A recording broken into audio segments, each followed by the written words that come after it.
The rain had fallen steady for 3 days when Lily Dawson opened her eyes. Her breath came shallow, then deepened, rasping as though her lungs had forgotten how to draw air. The dull lamplight from the corner cast flickering shadows across the faded wallpaper of her bedroom.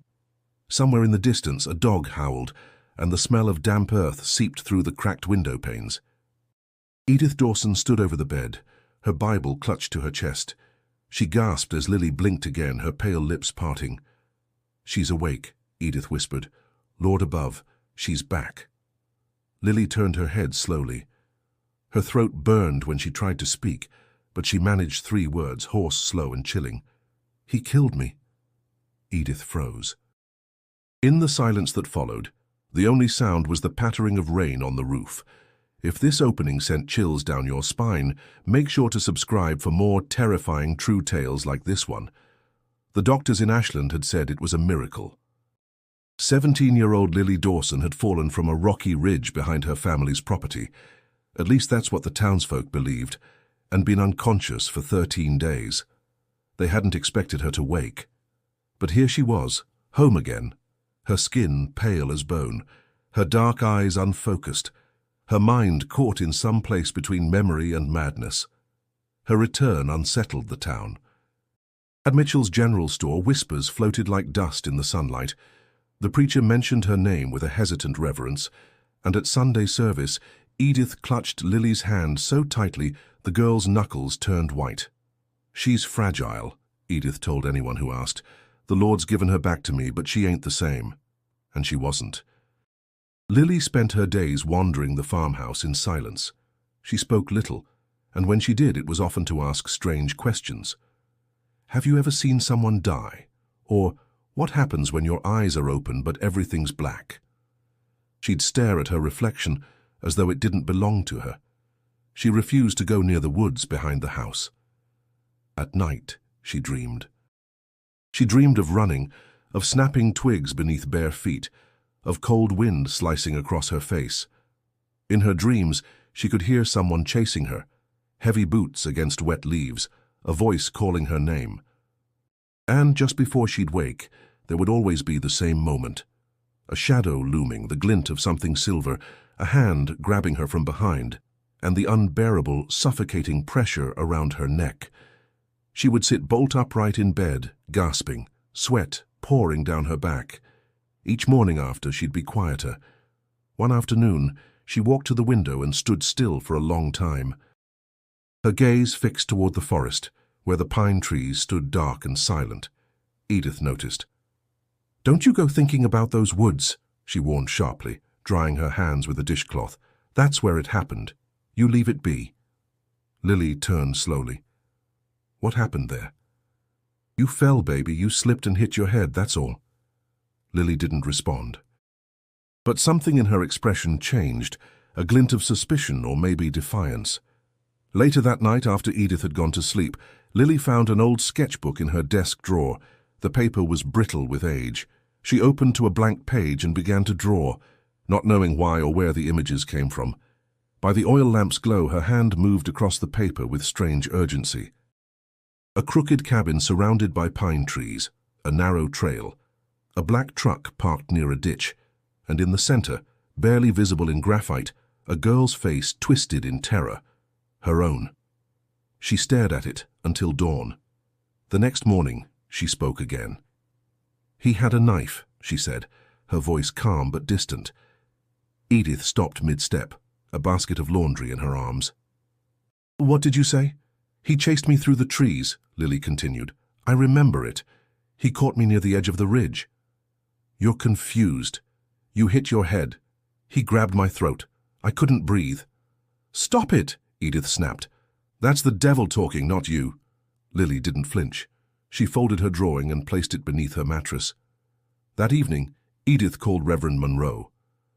"She's seeing things," she whispered over the crackling telephone line. "Saying awful things, things no child should remember." 2 days later, a deputy came to visit. Raymond Carter was young and broad-shouldered, with a kind face and eyes that studied Lily gently. He sat across from her in the kitchen, a notebook in hand, and asked her to repeat what she'd said. "I remember dying," Lily said. He didn't smile. You mean you thought you were dying? No. She looked him in the eye. I died. I felt it. My neck broke. My heart stopped. Edith gasped from the corner. She don't know what she's saying. Deputy Carter nodded slowly. Well, sometimes the mind plays tricks after trauma, he said kindly.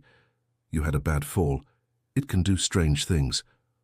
I didn't fall, Lily insisted. I was murdered. Carter closed his notebook. We'll keep an eye out, he said as he left. But you just rest, Lily. Try not to dwell on dreams. She watched him go, her fingers curled around the edge of the table. Outside, the rain began again, and deep in the woods behind the house something waited, something Lily couldn't yet name, but it knew her face, and it remembered what she had forgotten. The wind carried the scent of pine and something else, something metallic like rusted iron or old blood. Lily sat on the porch steps, her arms wrapped around her knees, watching the tree line sway in slow rhythm. She hadn't slept the night before. The dreams were growing stronger, creeping into her waking hours like vines through cracked stone. She blinked, and for a moment, the trees shimmered. A memory surfaced, moonlight piercing through branches, the crunch of leaves beneath her, and someone close behind. Not a dream. A memory. That morning, Lily found herself sketching again. Her hands moved before her thoughts could catch up, lines flowing across the page like water through a stream. She drew the cabin again, weathered wood, a slanted roof, broken windows swallowed by ivy. She hadn't seen it before, not really, and yet she could render every detail, the jagged plank near the door, the rusted chain hanging from a tree branch nearby. Next, she drew the truck, old, square, with chipped black paint and one missing headlight. Then came the final image, a pendant, teardrop-shaped, set in silver, a red stone glinting at its center. She didn't know where it came from, but it pulsed in her mind like a heartbeat. Later that day, she walked into town with Edith, who kept a firm grip on her arm, as though afraid she might wander off and disappear. At Mitchell's, the usual murmurs quieted when they entered. Lily heard the shifting silence, the unease. She kept her head low. Margaret Bell's working today, Edith muttered, glancing toward the corner of the store. Try to be pleasant. Margaret had been Lily's closest friend before the fall. Now she avoided eye contact, stocking shelves with trembling hands. Lily waited until Edith stepped away to ask about a price on flour.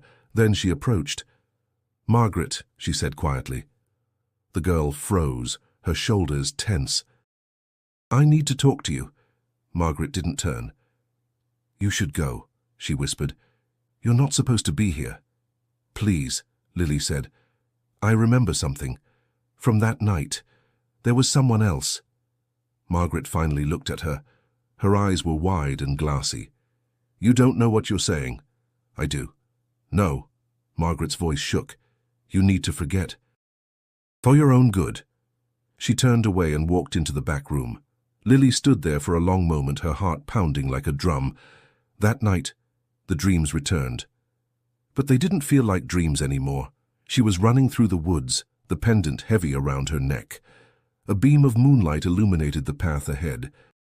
She stumbled, clawing at branches, her breath coming in short, desperate gasps. And then she turned, just for a second. She saw him. Not his face, not clearly, just the silhouette, tall, broad-shouldered, holding something long and thin in his right hand. A crowbar, a knife? The same voice from before echoed in her ears. You don't belong here. She woke gasping, fingers clutching the bedsheet so tightly her knuckles turned white. The next afternoon, Lily returned to the edge of the woods. She didn't tell Edith. She walked quietly, following the path behind the barn, the one her father used to take when he'd go hunting. The pines loomed tall and still, their needles carpeting the ground in soft silence. She didn't know what she was looking for until she saw it. The pendant. It lay half buried in dirt beneath a gnarled tree, the red stone catching a sliver of sunlight. Her breath caught in her throat. She reached down and picked it up. It was cold in her palm, impossibly familiar. She held it close, feeling a strange energy hum beneath her skin. And then came the rush. A vision. She was there again. The woods. Her back against the rough bark of a tree. Someone was approaching, slow, deliberate. She could hear his boots, smell the sweat on his shirt, see the flicker of steel in his hand. He grabbed her. She tried to scream, but no sound came. And then, darkness. Lily stumbled back, dropping the pendant. She pressed a hand to her chest, her heart hammering. Her knees buckled, and she sank to the forest floor, gasping, trembling, the memory searing through her like fire. For a long time she stayed there, her fingers digging into the earth. When she returned home, Edith was waiting on the porch. "Where were you?" she demanded. "I needed air." "You look pale." "I found something," Lily said. Edith's expression darkened. "You were near the woods, weren't you? There's something out there, something I need to remember." "No," Edith said firmly. "What's in those woods is the devil, and I won't have him in this house." Lily met her mother's gaze, unblinking. "Maybe he's already here." That night, Lily placed the pendant on her nightstand. She watched it for hours, waiting for sleep, knowing what would come next. She didn't fear the dreams anymore. Now she wanted them, because buried in those shadows, somewhere deep, was the truth, and it was clawing its way to the surface. The morning after the vision, Lily stood at the edge of the forest, the pendant cool against her chest. It hung from a frayed leather cord she'd found in her drawer, an old piece of something forgotten. She hadn't told Edith she'd kept it. She wouldn't have understood. The sun was pale, barely filtering through the thick mist clinging to the hills. Lily took a breath and stepped into the trees. Each footfall crunched softly over pine needles. The woods were silent but not empty. She could feel something watching, not with malice, more like memory, as if the forest remembered what had happened. And it wanted her to remember too. She followed no path, just instinct. Deeper into the woods, the air grew colder. The trees pressed close together, their branches tangled above like twisted hands. Birds didn't sing here. The wind carried only the rustle of leaves, the groan of old limbs creaking under time's weight. Then, through the thinning fog, she saw it, the cabin, just as she'd drawn it. Its roof sagged under moss and rot. The door hung crooked on rusted hinges, a faded horseshoe above the threshold. Ivy snaked up its sides, nearly swallowing the wood hole. One window was cracked, the glass smeared with grime. She stepped closer, her breath shallow. Her fingers brushed the door. It creaked open with a reluctant moan. Inside, the air was thick with the scent of mildew and something darker, like wet leather and old iron. Dust motes danced in the light slanting through the broken window. A table stood in the corner, one leg snapped. Empty bottles lined the shelf above it. A torn blanket lay crumpled on the floor near a stained mattress. She walked slowly, carefully. The boards groaned beneath her feet. Her eyes scanned the room until they landed on something lodged between two floorboards, a piece of torn cloth, faded red, stiff with time. She reached down and pulled it free. Blood. Old, dried, but unmistakable. Her heart began to race. A sudden sound behind her made her spin. A whisper, not a voice, a rustle, a shift in the air. She turned toward the back of the cabin.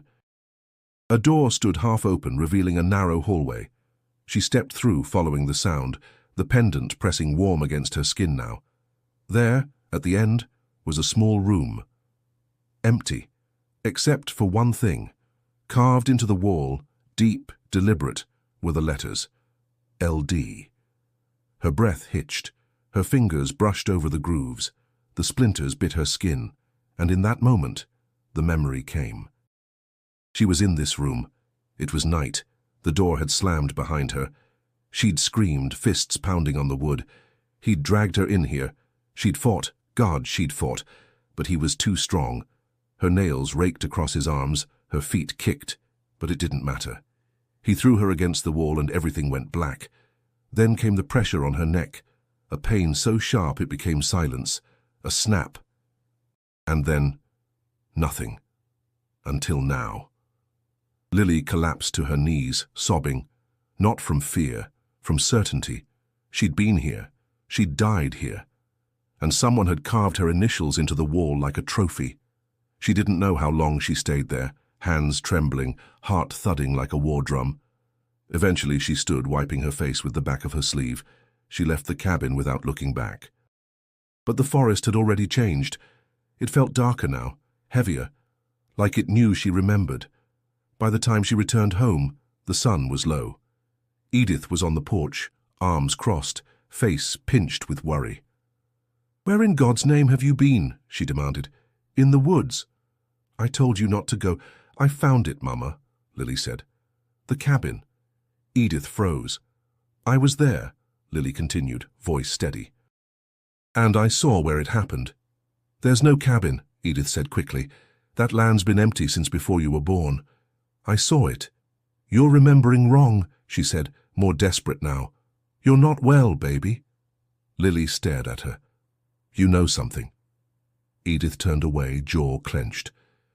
That night, Edith locked Lily's door from the outside. Lily didn't protest. She sat on her bed, staring at the pendant in her hand, its red stone glowing faintly in the moonlight. She wasn't afraid. She was angry. Something terrible had happened in that cabin, and someone wanted it buried. But she wasn't going to let it stay hidden. The next morning, the key turned in the lock. The door creaked open. Edith stepped inside with a tray of toast and tea. Her hands trembled. Lily said nothing. She just stared at her mother. "Eat," Edith said, placing the tray on the table. "You need your strength." Lily looked down at the toast, then back at Edith. "I remember dying," she whispered. Edith didn't reply. She turned and left, closing the door softly behind her. Lily rose, walked to the window and looked toward the pines. She could still feel the cabin calling her name. The letter arrived 3 days after Lily's second visit to the cabin. It bore the seal of the Kentucky State Medical Society, its envelope crisp and clean against the dust of the Dawson kitchen table. Edith opened it with trembling fingers, her eyes scanning the contents in silence. When she finished, she pressed the letter flat and stared at Lily. "They're sending a doctor." Lily didn't speak. She only watched her mother, sensing the shift. Edith's voice wasn't angry, just tired, as if she'd known this moment would come and prayed it wouldn't. Dr. Alan Whitaker arrived 2 mornings later. He was younger than Lily expected, perhaps in his mid-30s with narrow spectacles and a worn leather satchel. He introduced himself politely, his voice low and careful. His handshake was firm, his eyes curious. Lily remained silent as he examined her. His questions were gentle, never rushed. He asked about her sleep, her headaches, the sensations she felt when the visions came. "Do they always begin with the woods?" he asked. She nodded. "And the cabin, you said you recognize it?" "I've been there," she answered. He looked intrigued. "Since the fall?" "Before." "And after?" He paused, pen hovering above his notes. "I think I died there," Lily said. He didn't flinch. "Tell me more." They sat together for hours. Edith hovered nearby at first, offering coffee and silent prayers under her breath, but eventually disappeared into the parlor. Lily described her visions with startling clarity. The cabin, the pendant, the sensation of pressure around her throat. The initials carved into the wood. Dr. Whitaker listened without judgment, occasionally jotting something in his notebook. "Memory retrieval after trauma is a strange process," he said. "Sometimes the mind buries things it can't face. Other times, it reshapes them." "You think I'm making this up?" "No," he said, meeting her eyes. "I think your brain is trying to reconcile something terrible. And the only way it knows how is through pieces." "Pieces of what?" "The truth." That afternoon, Dr. Whitaker spoke with Edith alone. "She needs rest," Edith insisted. "What she's remembering, it's not real." "Then where did she find the pendant?" he asked. Edith's lips thinned. "She probably picked it up in town somewhere. She said it was buried behind your barn. I told her not to go out there." Dr. Whitaker studied her. "Mrs. Dawson, has your daughter ever mentioned any of these details before her fall?" "She's had an imagination since she was a child." "I don't think she's imagining this." Edith looked away, jaw tight. I don't want her poisoned by ideas that don't belong to her. Maybe they do, he said softly. That night Lily dreamed again, but this time it was different. She stood not in the woods, but on a dusty road. The sun was high. A man stood beside a black truck, his face obscured by shadow. He looked down at her and said something she couldn't hear. She walked toward him. Then he vanished. In his place she saw the cabin again, and this time there was a voice. "You weren't supposed to remember." She woke gasping, sweat slicking her skin. The pendant on her nightstand was warm to the touch. Dr. Whitaker met with her again the next day. "I've studied cases like yours before," he said, "but this is different. You're not just recalling a trauma. You're reliving it. Then help me understand it." He nodded. "I want to try something. A method of guided recall. It's not hypnosis, but it may help unlock suppressed memory." "I'm not afraid," she said. "I believe you." He guided her through breathing, through stillness, through the quiet space where memory and dream intersect. And when her eyes closed, the images came clearer than ever. She was back in the cabin, not as herself but from above, as though watching a scene she couldn't control. A girl stood in the room. Her face was bruised, her lip bleeding. It was Lily. The door slammed open. A man entered, tall, his shirt stained with something dark, his hands clenched into fists. He shouted something she couldn't hear. He grabbed her. She fought. She screamed. Then nothing. A flash of silver, a drop of red, and silence. Lily gasped and opened her eyes. Dr. Whitaker steadied her. "You saw him?" "I couldn't see his face," she said, "but I heard his voice this time. Only one word." "What was it?" "Sleep." Dr. Whitaker left that evening with more notes than he'd expected. In his journal he wrote, "Patient exhibits recurring vivid traumatic memory centered around consistent imagery, possible repressed witness to violent crime. Recommend further investigation." But he also wrote something else, a line that troubled him. "She speaks as if she lived it, but what if she did not merely witness, but experienced death itself?" The wind howled through the hills that night, whistling through cracks in the old Dawson house. In her room, Lily watched the pendant glow faintly in the dark. Dr. Whitaker believed her. That changed everything, because now someone else knew, and if the truth was coming, so was whoever tried to bury it. The morning began with silence. Not the peaceful kind, but a silence that clung to the walls, pressing down like a heavy blanket. Lily sat at the kitchen table, staring into her cup of untouched tea. Outside, the mist had returned, thick and low, veiling the hills like a funeral shroud. Something inside her pulsed with urgency. The vision from the session with Dr. Whitaker echoed in her bones. That word, sleep. It wasn't a threat.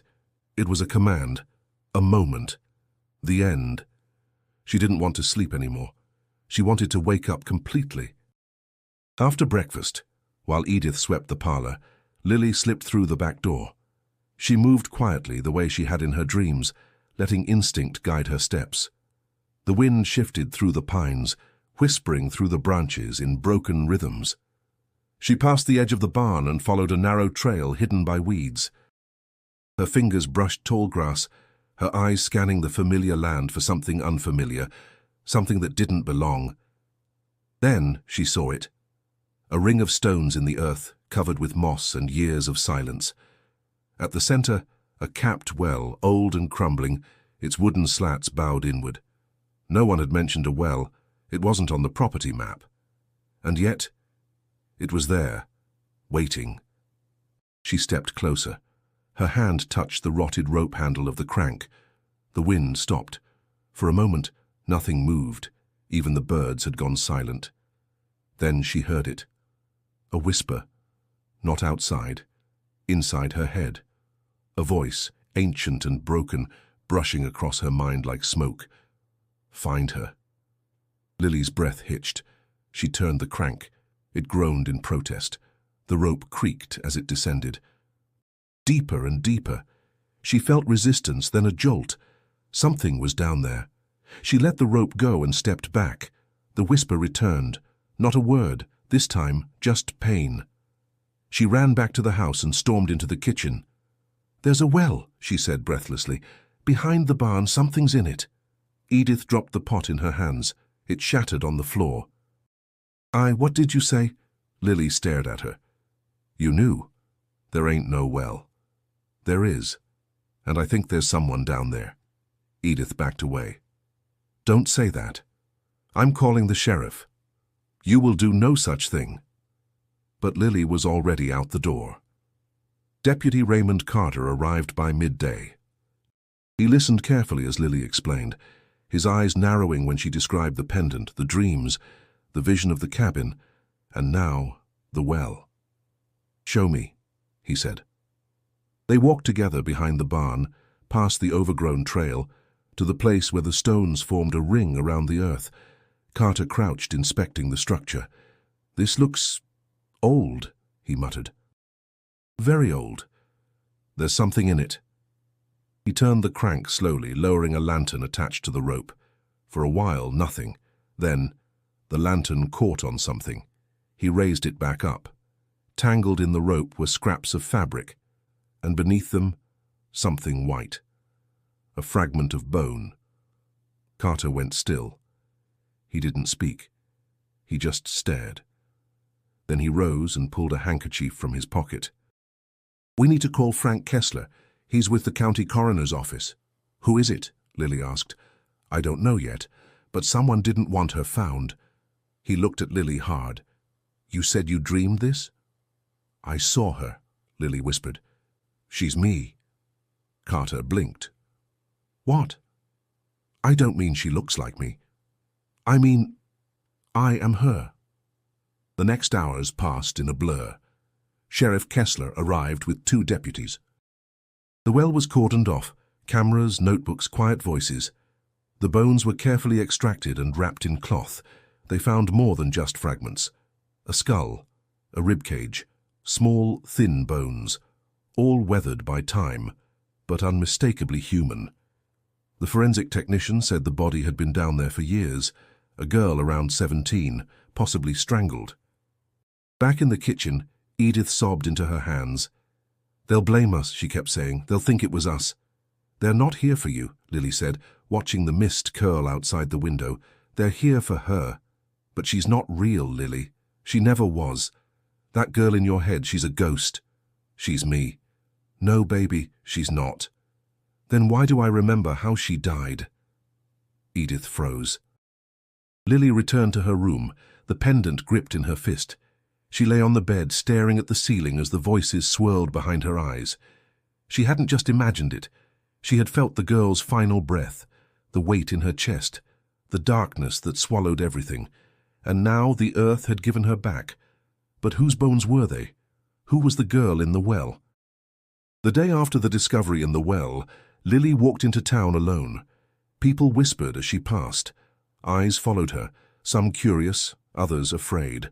The girl who'd come back from the dead. The girl who found bones buried in her own backyard. She didn't stop walking. She had one place to go. Margaret Bell worked behind the counter at Mitchell's, stocking canned goods like any other day. But her hands trembled slightly, and her eyes darted toward Lily the moment she entered. Lily didn't speak until they were alone in the back aisle near the storage room. "I know there's more," she said. Margaret stiffened. "You should leave me alone." "I saw it, Margaret, the cabin, the pendant, the well." Margaret shook her head. "You're not supposed to remember." That stopped Lily cold. "What did you just say?"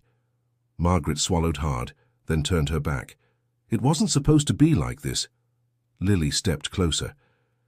"Tell me what happened that night." Silence. Then, with a voice that barely held together, Margaret said, "We were drinking at the quarry. Travis brought whiskey. I didn't want to stay long." "Travis?" "Travis Greeley. He was older. Worked with his uncle at the mill." "You liked him, or you thought you did." Lily's blood ran cold. "He was there." "You left with him," Margaret whispered. "Said you wanted to see the woods. He had his truck." "And you let me go?" Margaret's voice cracked. "You didn't look scared, just happy. Like you trusted him."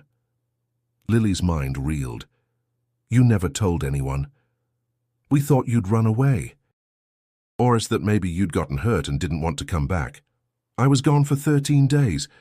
You were found at the bottom of the ridge, remember? Your mum said you must have fallen. No one knew where you'd gone before that. Lily stared at her. You let them bury it. You let me believe I just fell. Margaret wiped her eyes. I didn't know what else to do. I was scared. Of what? Margaret hesitated. Of Travis. The name lingered between them like smoke. Lily leaned in. Tell me everything. Margaret bit her lip. He'd been with other girls, rumors mostly, but one girl, Lena from Ash Creek, she disappeared a year before. No one found her. Did the police question him? They tried. He left town 2 days later. Lily felt her knees weaken. What was his last name again? Greeley. And you're sure he left? He vanished. Lily walked home through the fading daylight, her thoughts a storm of broken pieces fitting together too perfectly. Travis Greeley. A truck. A pendant. Her neck. The cabin. He had been there. And she had gone with him willingly. The guilt hit her like a wave. Not because she remembered, but because she hadn't remembered sooner. She burst through the kitchen door, startling Edith. Tell me about Travis Greeley. Her mother's face turned to stone. Where did you hear that name? Margaret. Edith gripped the edge of the sink, her knuckles white. He came around once, summer of 38. I told you girls not to speak to him. You knew what he was? I suspected, Edith said through clenched teeth, but I couldn't prove anything, and you were so taken by him. You let me go with him? You disappeared, Edith snapped. We searched for days, and then one morning there you were, at the bottom of the ridge, barely breathing. Lily's voice was quiet. But I didn't fall. No, Edith admitted. I think we both knew that, but no one wanted to say it. Lily sat down, her body trembling. There's a girl in the well. I know. You do. I found the well when I was a child. My father sealed it shut, said it brought bad spirits. I never thought it was real, not like this. It is. I can't lose you again, Lily. You never got me back, Lily said. Not really. That night, Lily sat in her room with the pendant between her palms. She turned it slowly, watching how the light danced across the red stone, a symbol of something long buried, something stolen. She knew what she had to do. The name Margaret had whispered haunted her, Travis Greeley, and now she had a path forward. If she could find him, maybe she could finish what had begun in those woods. But first she had to find out where he went, because monsters don't vanish, they just change their name. Deputy Carter's office was quiet when Lily stepped inside.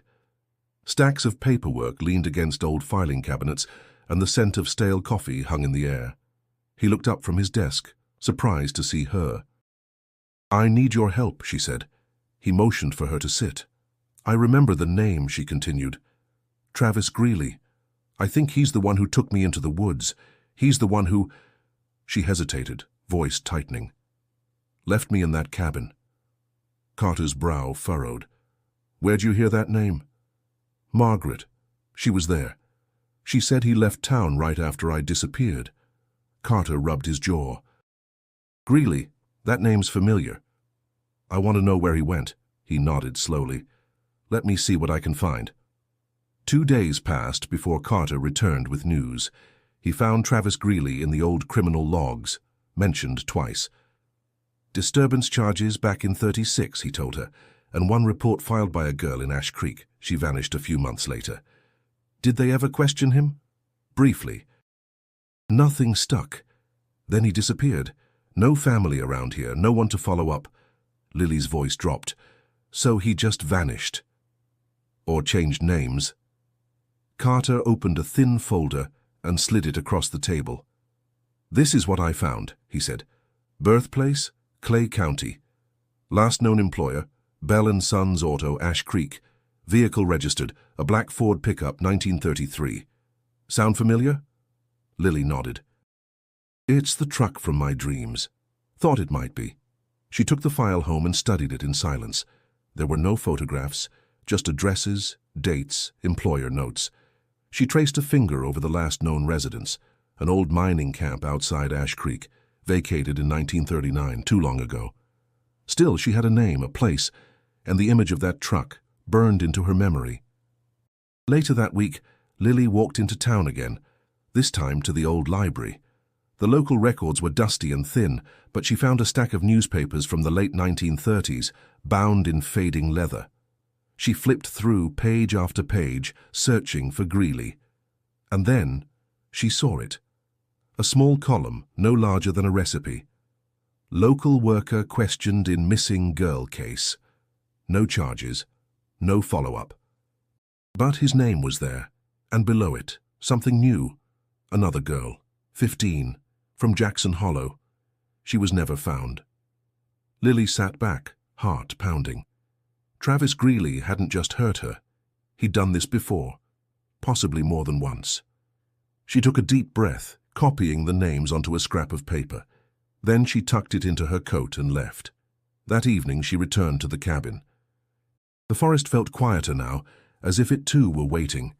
Inside, the cabin hadn't changed. The same blanket, the broken chair, the initials on the wall. But this time, she didn't flinch. She walked to the corner where the mattress once lay and crouched. Her fingers brushed along the floorboards, then there, a loose plank. She pried it up. Beneath it, wrapped in oilskin, lay something small and metallic, a locket, the same shape as her pendant, but older, more worn. She opened it. Inside was a photograph, a girl with wide eyes and a ribbon in her hair, not Lily, someone else. And beneath the photo, a faded note. My Annabelle, love Mama. She sat in the dirt, her heart twisting. This wasn't hers. But she knew it was connected. She returned home in silence, the locket warm in her hand. That night she showed it to Edith. Her mother stared at it, pale and wide-eyed. Where did you get that? The cabin. Edith took the locket with shaking fingers. Her lips trembled. I've seen this before. Lily leaned in. Where? In a box. Years ago, before you came back. Lily froze. What box? I threw it out. You said before I came back. Edith's eyes filled with tears. You don't understand. Lily's voice was calm. Then make me. Her mother broke. I prayed for a miracle, Edith whispered. And then, there you were, wandering from the trees, covered in dirt, silent. That wasn't after my fall.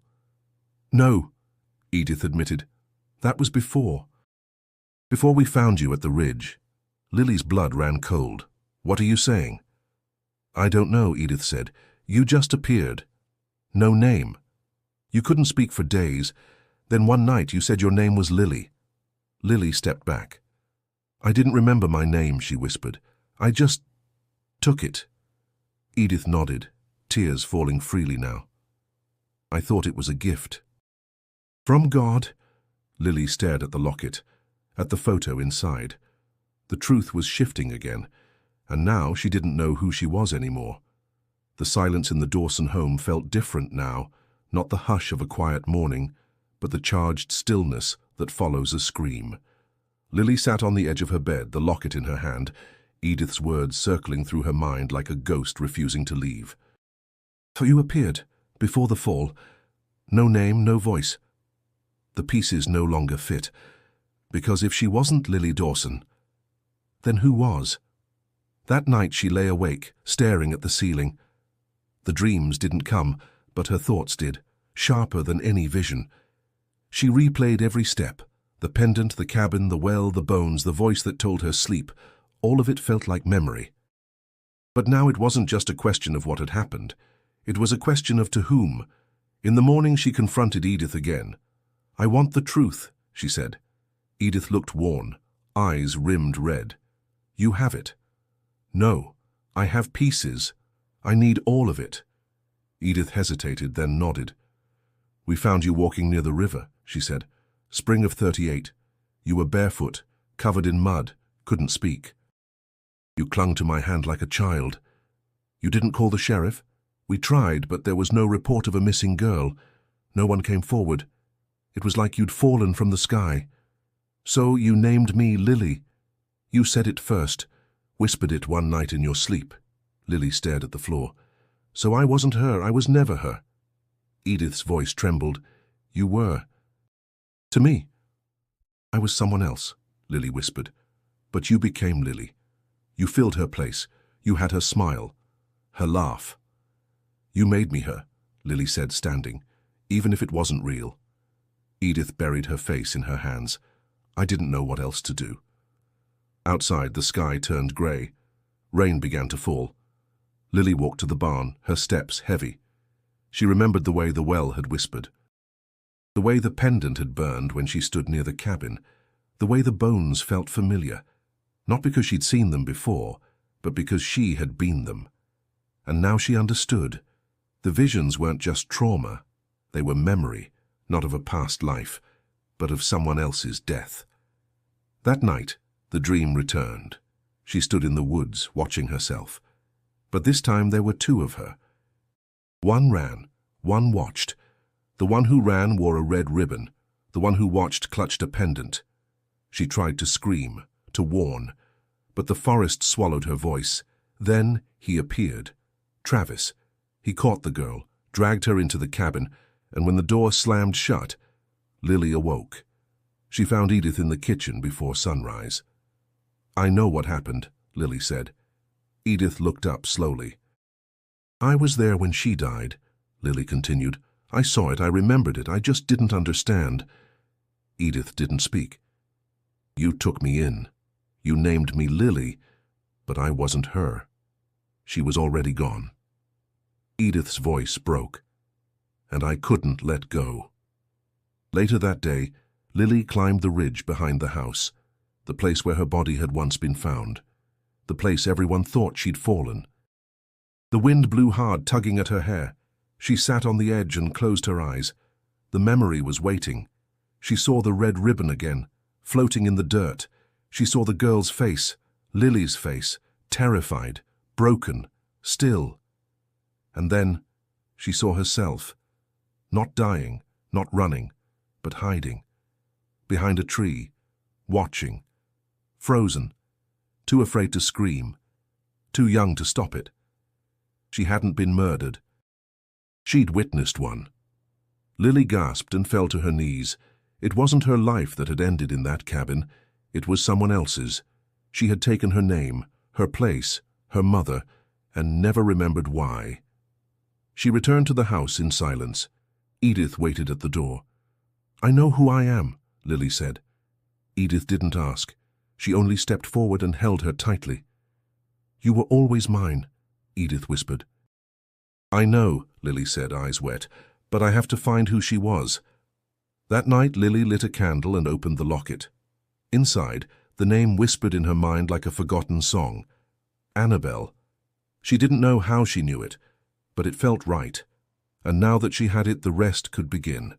The county coroner's office was a dim, cluttered space filled with metal cabinets and stacks of papers. Frank Kessler, a seasoned man with silver-streaked hair, examined the bones carefully. The fragments had been wrapped meticulously and transported from the well to this place where science met mystery. Lily stood quietly nearby, the pendant clutched in her hand. She could barely breathe.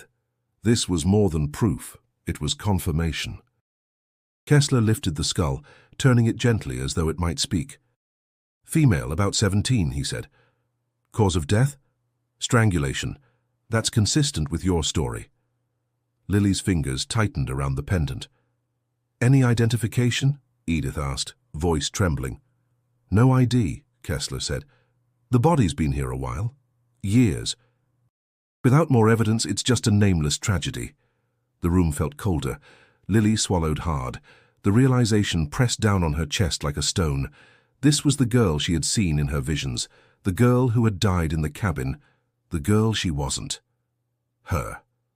That night, Lily's dreams returned in full force. This time she was in the cabin again, but not as a helpless witness.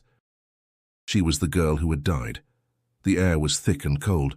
She could feel the rough wood beneath her back, the pressure at her neck, the flash of steel.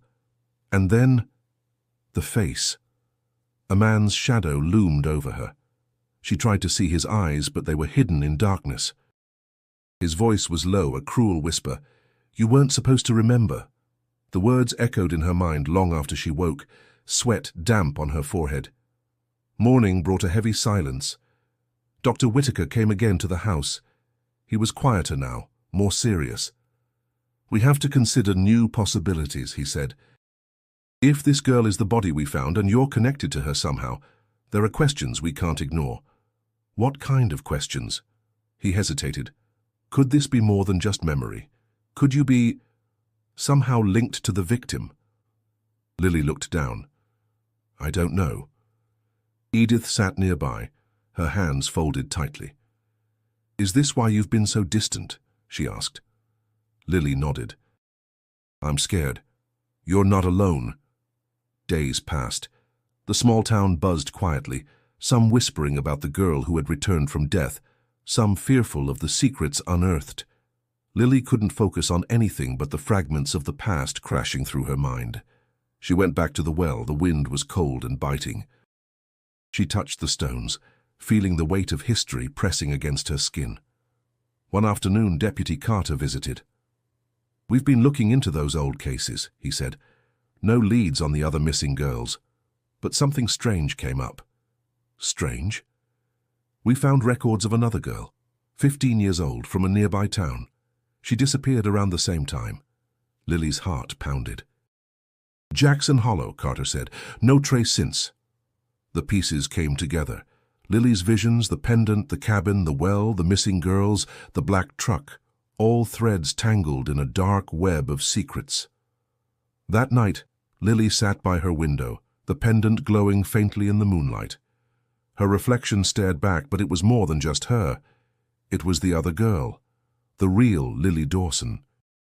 Lost in time. The truth hit Lily like a thunderclap. The girl in the well, the one who had died by strangulation, was the real Lily Dawson. She wasn't who she thought she was. She was someone else, someone who had wandered into the Dawson family's life after the real Lily's death.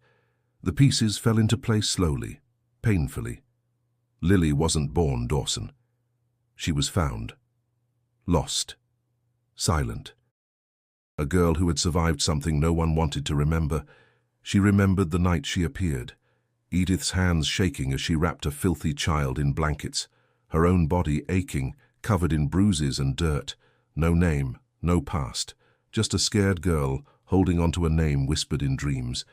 Edith told her everything, how she had prayed for a miracle when her daughter was lost, how she had found this other girl, her eyes empty, her voice broken, and brought her home. How she had called her Lily, hoping to fill the unbearable void. Lily stared at the worn locket with Annabelle's picture. That was her true name. Annabelle Morris. The shock tore through her.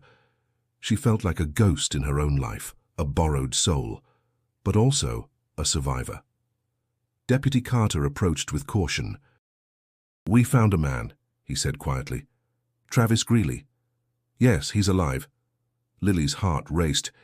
"He's been hiding under a new name in a nearby town. He has to answer for this." The confrontation came unexpectedly. Lily found Travis at an old quarry where the sun barely reached. He looked older, harder, but his eyes still held the same cruelty she remembered. "You shouldn't have come back," he snarled. "I'm not the one you should fear," Lily said. He laughed, a cold, bitter sound. "You don't even know who you are." "I know enough," she said, "and I'm not afraid." Travis lunged, but Deputy Carter arrived just in time. Travis was arrested, his history of violence unearthed, his connection to the missing girls confirmed. Lily's identity, too, was finally clarified. Edith broke down, confessing all, how she buried the past to protect Lily, how she hoped to erase the pain. Lily chose her name. She would be Dawson. Because family isn't just blood, it's the people who stand by you. As the town grappled with the dark history, Lily stood stronger. Her past was fractured, but her future was hers. The days after Travis Greeley's arrest were tense and silent, but one evening as the sun dipped below the hills, a stranger arrived in town. He didn't introduce himself. His presence was felt before he was seen. Dark eyes, a heavy gait, an air that made even the bravest glance away. Lily first noticed him near the old mill, watching from the shadows. She recognized him instantly. The figure from her visions, the man who had haunted her memories, Travis Greeley. He approached her at the market, voice low and dangerous. "You're not who you think you are," he said, a cruel smile tugging at his lips. Lily met his gaze, steady and unafraid. "You don't get to decide that," he laughed bitterly. "You're Annabelle Morris." Lily's breath caught. "How do you know that name?" "I was there the night you disappeared. I remember everything." His words cut deeper than any wound. Lily's heart pounded as he stepped closer. "You were supposed to die that night." "I survived." "You shouldn't have." The confrontation was broken by the sudden arrival of Deputy Carter. He stepped between them. "Stay away from her, Travis." Travis sneered. "This isn't over." Lily felt the weight of his threat, but she was no longer the frightened girl in the woods. She stood tall. The next day, Lily followed leads about Travis's movements. She discovered he'd been hiding under a new name in a nearby town. Determined, she prepared herself for what was to come. At the quarry, the place from her nightmares, she faced him again. Their eyes locked, a silent war raging. "You won't silence me," she said. Travis lunged. Deputy Carter arrived just in time to stop the attack. Travis was taken into custody. The town finally began to heal. Lily's identity was confirmed through old records. She was Annabelle Morris, taken in and given a new life. Her past was dark, but her future was hers to claim. As she walked through the woods one last time, she felt a sense of peace. The shadows no longer haunted her. She had reclaimed her story. The quarry was silent, except for the crunch of gravel beneath Lily's boots. The sun hung low, casting long shadows that reached like fingers across the jagged rocks. Her heart pounded, not with fear but with resolve. She wasn't the girl who had run terrified through these woods. She was the girl who would face the darkness. Travis Greeley stood near the edge of the water, his face hard and unforgiving. His eyes narrowed when he saw her approach. "You shouldn't have come back," he spat. Lily met his gaze without flinching. "I'm not afraid anymore." His lips curled into a bitter smile. "You don't know what you're dealing with." "I know enough." He stepped forward, the weight of years of violence behind him. Lily tightened her grip on the pendant beneath her shirt. Suddenly, he lunged. Lily dodged, the gravel scraping her skin. The world narrowed to the sound of their breaths, the snap of his fist, the rush of her heartbeat.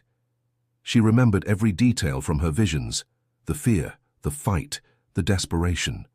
But now she had the strength to fight back. "Stop!" a voice rang out. Deputy Carter appeared, his hand on his pistol. "Get away from her, Travis." Travis snarled but backed off. The fight was over. Later, in the cool shade of the sheriff's office, Travis was handcuffed and read his rights. Lily watched quietly, feeling a strange mix of relief and sorrow. The man who had haunted her nightmares was finally caught. The town began to breathe again. Whispers of fear gave way to cautious hope. Lily's story spread, of survival, of courage. She was no longer a ghost in the shadows. Back at home, Edith broke down, confessing the secrets she had kept hidden, how she had buried the past to protect her family, how she had hoped the truth would stay buried forever. Lily listened, her heart heavy but clear. She forgave her mother, not for her sake but for hers, because forgiveness was the key to moving forward. As the sun set behind the hills, Lily stood alone by the water's edge. She looked at the pendant, feeling its warmth. It was a symbol, not of pain but of resilience. She had faced the darkness, and she had won. The news spread through the town like wildfire. Travis Greeley was under arrest. The man who had haunted the edges of Lily's nightmares, who had vanished into the shadows for years, was finally in custody. Sheriff Kessler's deputies guarded the courthouse, their faces grim but resolute. Lily sat quietly in the courtroom, her hands folded in her lap, watching as Travis was led in, shackled and subdued. His eyes burned with hatred, but Lily felt nothing but a cold, steady resolve. The prosecutor laid out the case with precise detail: the missing girls, the unreported disappearances, the grisly evidence from the well, and finally, Travis's connection to it all. The photos of the black truck, the cabin, the pendant, all linked to him. The courtroom held its breath. Witnesses testified. Margaret Bell spoke, her voice trembling as she recounted the night Lily had disappeared and the fear that had followed them all. Edith Dawson, overcome with emotion, told the court about her daughter's strange return and the secrets she had tried to bury. Travis remained silent for much of the trial, but when given a chance he sneered, denying everything. His words carried no weight against the mounting evidence. Outside the courthouse, townspeople whispered about the truth finally coming to light. For years, fear had gripped the community. Now, with Travis behind bars, they dared to hope. Lily's identity was finally confirmed through old-school records, fingerprints, and family testimonies.